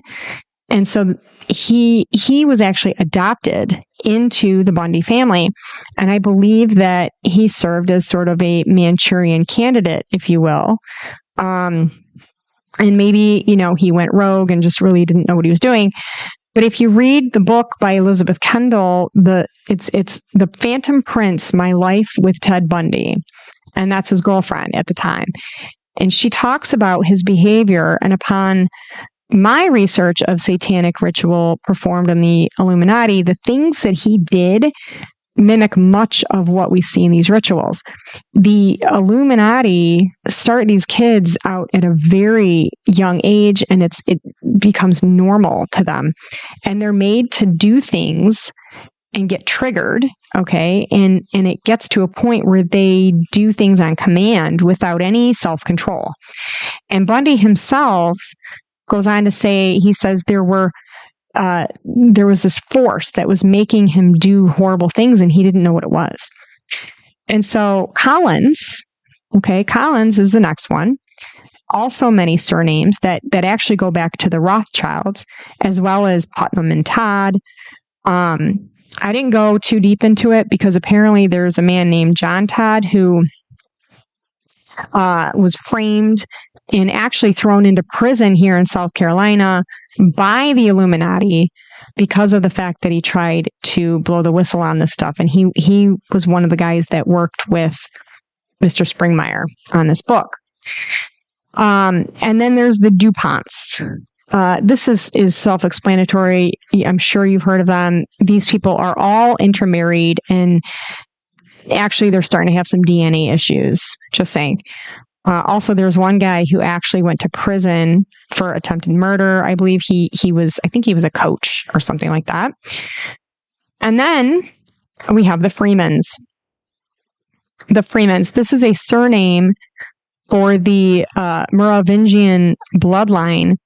And these guys believe that they are descendants not of Jesus, but rather the house of David.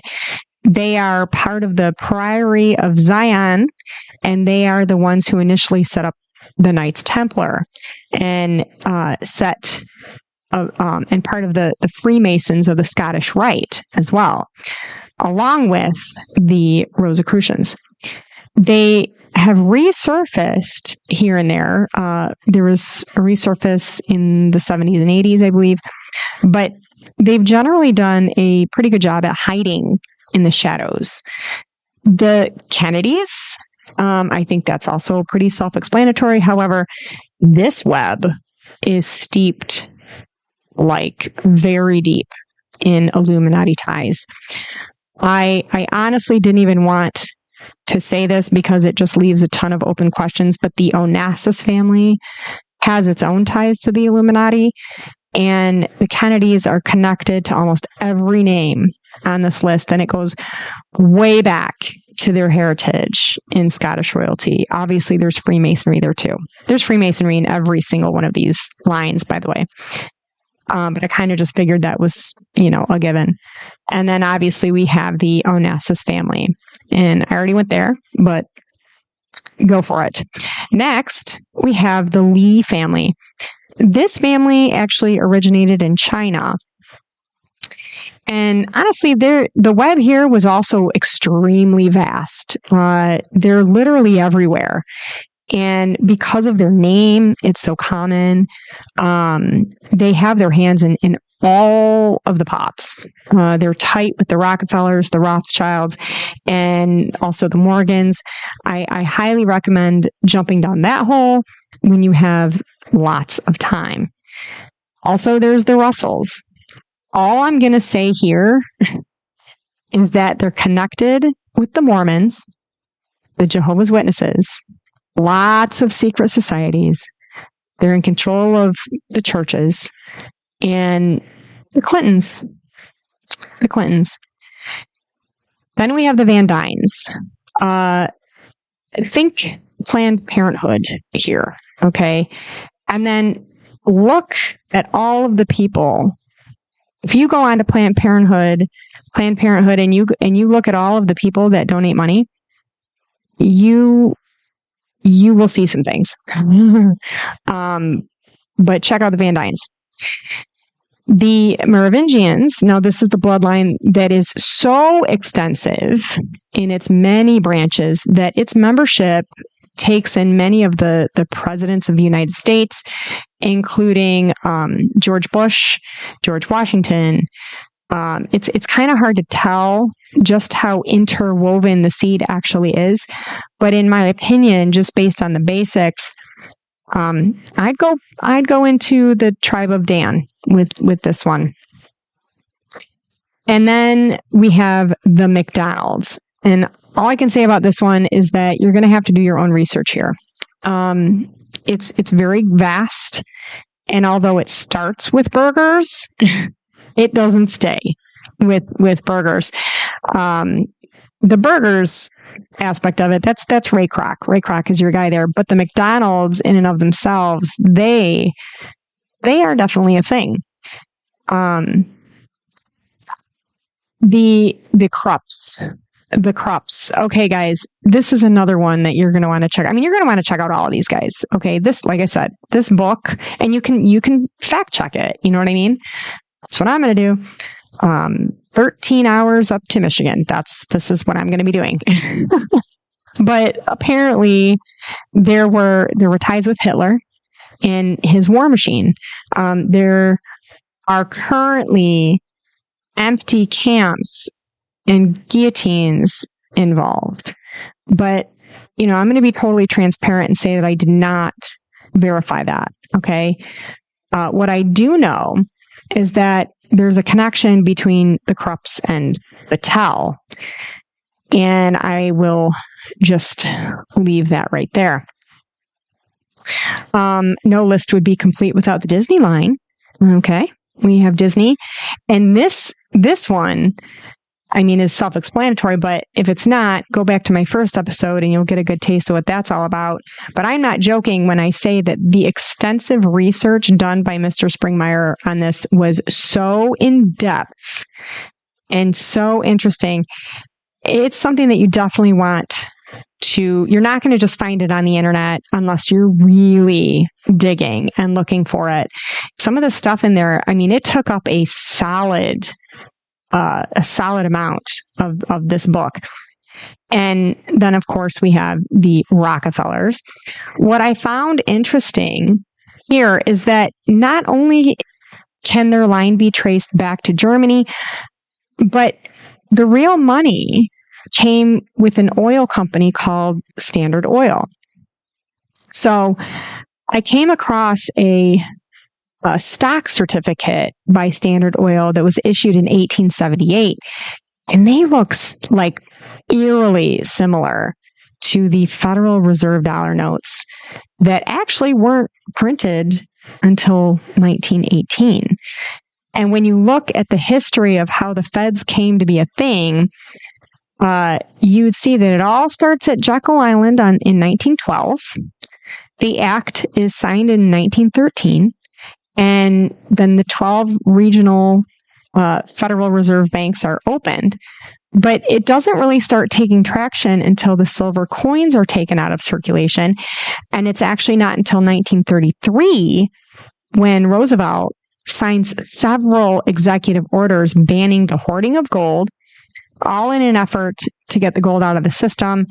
He closes down the banks, okay, for 1 week. So nobody can do anything with their gold. And if I read it all correctly, it's then that the Fed notes become legal tender. And so the fiat currency and all the sound money is only to be backed by certificates that the Treasury claims to have backed by the sound money, which is the gold and silver. And then it wouldn't be complete without the Rothschilds, of course. So I already went in depth on that already, so you guys know. But here's the thing, there were a lot of honorable mentions here, okay? And I'll add that I didn't include modern wealth here. Eventually, it's clear that the institutions of the old have done their job in infiltrating the new. The old have done an amazing job at not only hiding their money, gold, right, but also fading off into the sunset. They're definitely still around. We have the Morgans, the Carnegies, the Waltons, the Mellons, the Fords, the Warburgs, the Guggenheims, the Vanderbilts. And I know I'm missing some, but in all reality, I could literally devote like an entire channel of its own to this entire subject and like what they're all involved in. It's so vast. I would say learn the symbols, learn the signs, learn who the people are, and if you can, find out, where they are, and then maybe pray for them. I know it sounds crazy, right? But contrary to popular belief, God can change a heart. Tom Collins, that guy, Tom Collins, he was the son, I believe, of the high, priestess in the Collins family, who they would actually make, child sacrifices. And they were very heavy. They are very heavy into the occult. And he grew up in it, and he came forward as a born-again Christian. So God can change a heart. And unfortunately, I just think that some of these people have simply been brainwashed, indoctrinated, generation after generation, that they just really don't know any better.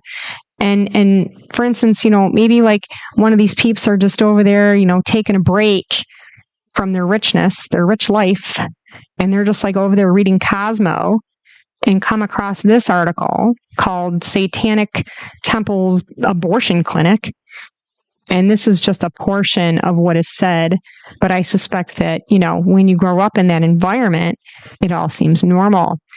Quote, Jessica was pleasantly surprised by the temple, The Satanic Temple, TST is what it is, by the intake consult she did at home over Zoom.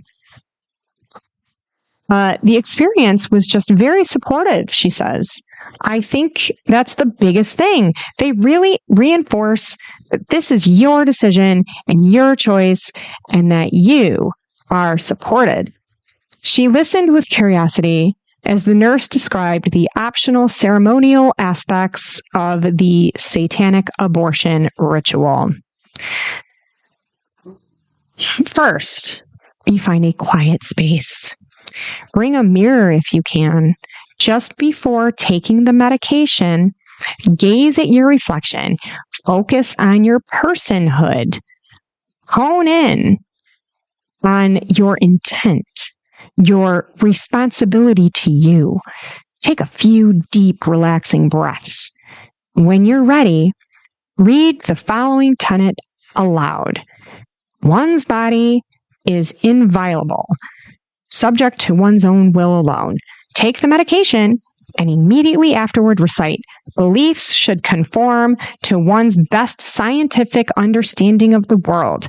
One should take care never to distort scientific facts to fit one's beliefs. Later, once your body expels the aborted tissue, return to your reflection. Focus again on your personhood, your power in making this decision. Complete the ritual by reciting a personal affirmation. My body, my blood, by my will, it is done. Are you kidding me? Are you kidding me? So literally, that was in Cosmopolitan, yo. Okay? That was in Cosmopolitan. So literally, this is what the Satanic Temple is doing. And I kind of feel like these guys, as evil as they are barely skimming the surface of what's really behind the New World Order. Like, do I believe that the Satanic Temple is part of the New World Order? No, I don't. I think that they're just really misguided and misunderstood and being used as a distraction and a tool to do horrible things that we've been desensitized to. I'm not saying that they're anything to play with, but, I just think that they're, whatever. They're not, they're just a distraction. And, the thing is Satan's been around a while. He's no longer needing to hide, hence the temple of Satan. And so what's happening is we're just being desensitized is all, like we're just, it's a thing in Cosmopolitan, like no big deal. But I mean, look, it's in Hollywood. It's in the music industry. I mean, I won't go into that here, but the symbolism is everywhere. So learn it, learn the symbolism, because you're going to start to see it everywhere. And when it's pertinent, the rising phoenix, the one eye, the pyramids, it's everywhere. But here's the thing, God's been around a lot longer. And what I know for sure is that Satan will unwittingly complete God's plan for him. Because he's smart. God is smart. And so all we have to do is look around, and it's easy to see that the puzzle pieces are fitting together nicely and at a record pace. It is happening rapidly. And if it's one thing that I know for sure, it's that we all have to pick a side.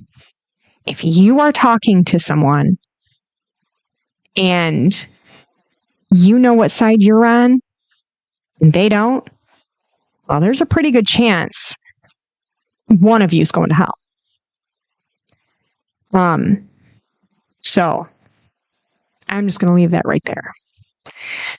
I already know what side I'm on, and it just so happens that I already know who wins. And that's the side that I'm on. However, I'm no fool. I'm no fool.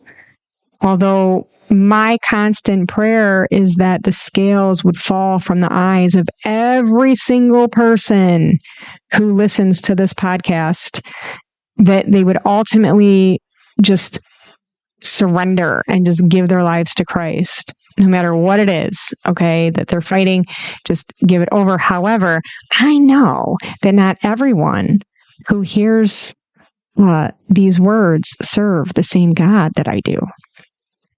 And I want you guys to know that I'm praying for you, even if you're praying against me.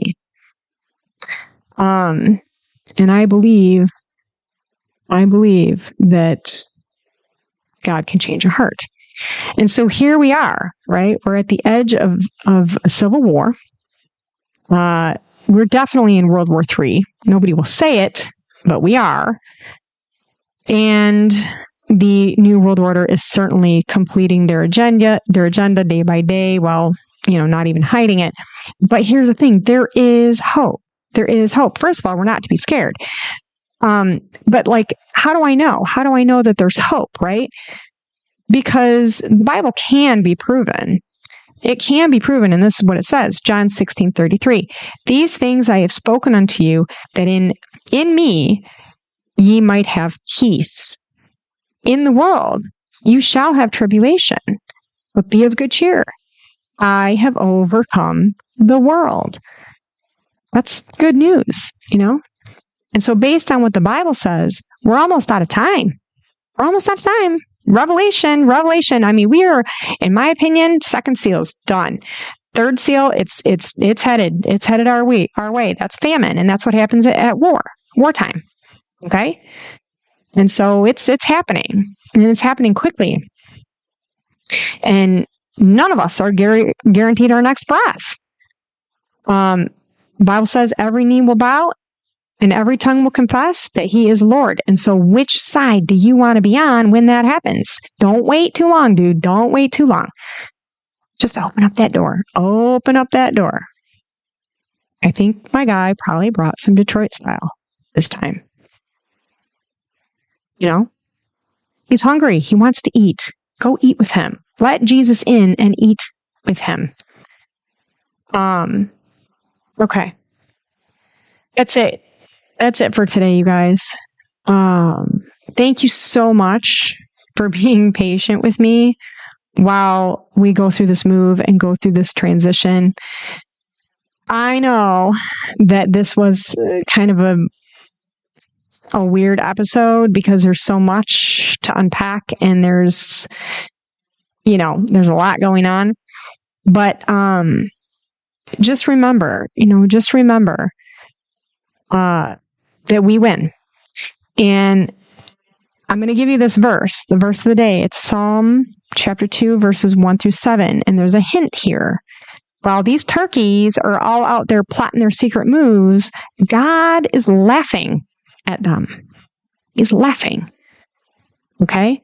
So I want you guys to remember that. That's it. This is Brianna. Until next time, saying God bless.